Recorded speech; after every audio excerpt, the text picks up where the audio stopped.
Hello, crafty friends. This is Anya General with Ink, Paper, Scissors. Welcome back to my channel. Today, we're diving into 4 beautiful techniques using perfect pearls. These powders are a fantastic way to add shimmer and elegance to your card making. They're so versatile. If you're new here, I share technique videos every Thursday and go live every Tuesday at 2 p.m. Eastern Standard Time. So make sure to subscribe and join me sometime for my live stream. For today's video, I'm using this new A Creative Day stamp set by Gina Designs. I love this set. I love how Gina, who created this set, used objects like a sewing machine and camera and put flowers around it. These images remind me of scrapbook pages. I'm stamping all 3 images on Nina Classic Crest Solar White cardstock, 80 pounds, and I'm using Memento Tuxedo Black ink because I will be using alcohol markers to color these images. I will not be showing the process of coloring today, as that is not what the video is about, and I do have other videos where I talk about Copic coloring if that is something you'd like to see. Now on to our perfect pearls techniques. We're starting with one of the most classic techniques using perfect pearls: dry dusting over stamped Versamark ink. It's super simple, but the results are so elegant. I'm starting out with a full sheet of Wild Wisteria cardstock by Gina Designs. I cut it down to 4 1/4 inches by 5 1/2 inches. Then I take the sewing machine stamp and add it to a stamping block. Then I ink it up with Versamark ink. I start stamping it all over my A2 panel to create a background for my card. Versamark ink stays tacky, which lets the powder cling perfectly. I use a silicone spoon to add a little of the original Perfect Pearls color to my A2 panel. I use a fluffy brush from Ranger to spread the powder over my background. Once it covers the stamped areas, I wipe it gently with a cloth. Then to set the shimmer, you can mist the background with some water. A light hand works best. You don't want to overdo the powder. And mist from a distance to avoid warping the paper. I cut my panel down to 4 inches by 5 1/4 inches. Then I adhere it to my A2 card base. Next, I die cut the sewing machine image and a stitched rectangle die from Master Layouts 19. For the layered piece of the rectangle, I die cut the color blue denim. I adhere the 2 layers together and pop them up for dimension. Then I stamp out all of the sentiments in the set and die cut them all.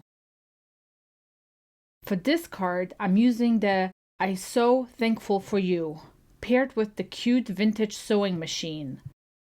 I popped it up with foam tape and added the phrase, "I can't picture my life without you," at the bottom.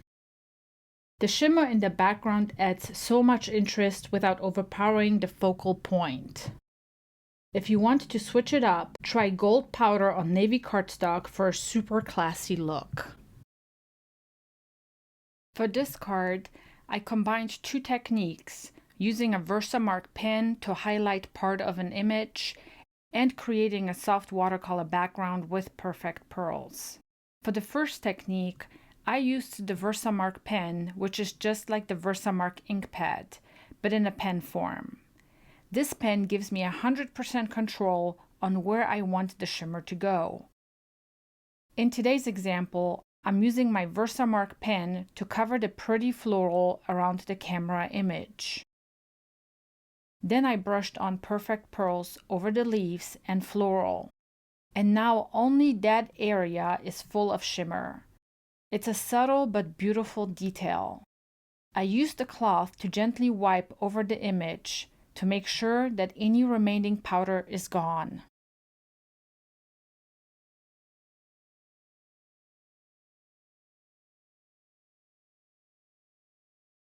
Then, before I get to my next technique, I decided to die cut both my camera and chair image for my next cards.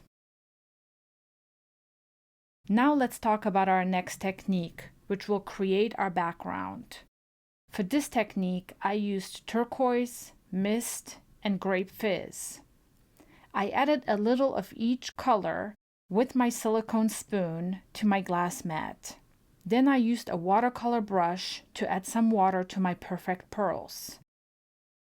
I misted my A2 panel with water and then started painting a soft wash of each color onto my cardstock. I used my heat gun to dry my panel, and then I placed it into a heavy book to flatten it out a little. These powders blend so smoothly and dry with a pearlescent glow. I let the colors swirl naturally and tried not to overwork the panel.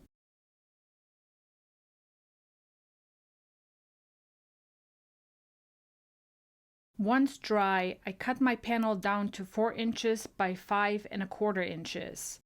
I cut a piece of fun foam to glue behind my panel. I glue my raised panel onto my A2 card base.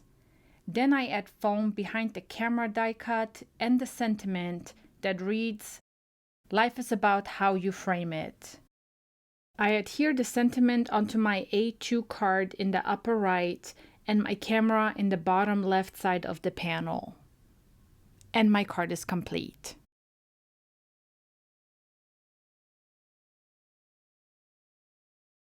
Now moving on to one of my favorite ways to use perfect pearls, stenciling. I used the Ornamental Fans stencil by Gina Designs and an A2 panel of Neenah Classic Crest Solar White 80-pound cardstock.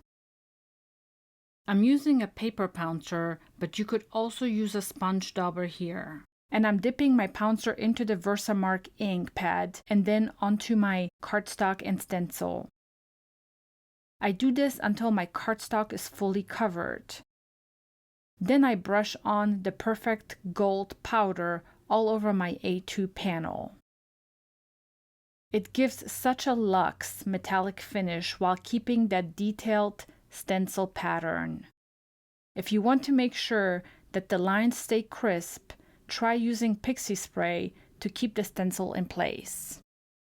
I decided to use a fixative spray on this panel to show you another way to set the perfect pearls permanently. You don't want to spray this inside, as this fixative should only be used in a well-ventilated place.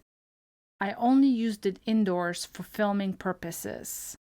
After setting the powder with a light mist, I cut the panel down to 4 inches by 5¼ inches. Then I adhered it to an A2 card base. I then also die cut the frame from the Master Layouts 10 set and added fun foam to give it some dimension. I also added some dimension to my sentiment, which reads, "Where flowers bloom, so does hope." I paired all the pieces on my card front and adhered them with glue. I also added the smaller sentiment, "You make my heart bloom," and this completed my card. Stenciling with shimmer like this gives your background an extra layer of polish, without any extra bulk. So now I want to hear from you. Which of these 3 techniques was your favorite? Have you used perfect pearls before? Let me know in the comments what colors or methods you've tried, or if you're planning to give these a go. And if you want more inspiration, check out my Distress Oxide video or the one where I show you how to use your scraps with background dies to make cards. I'll link both at the end. If you enjoyed this video, don't forget to like and subscribe for more card making tips and inspiration. I post new technique videos every Thursday and go live every Tuesday at 2 p.m. Eastern Standard Time. Come craft along with me. I have also linked everything that I used today in the video description below. Your support means the world to me. And sign up for my newsletter on my blog, which is also linked below, so you're the first to know about new videos and projects that I work on. Thanks so much for watching. Until next time, happy crafting!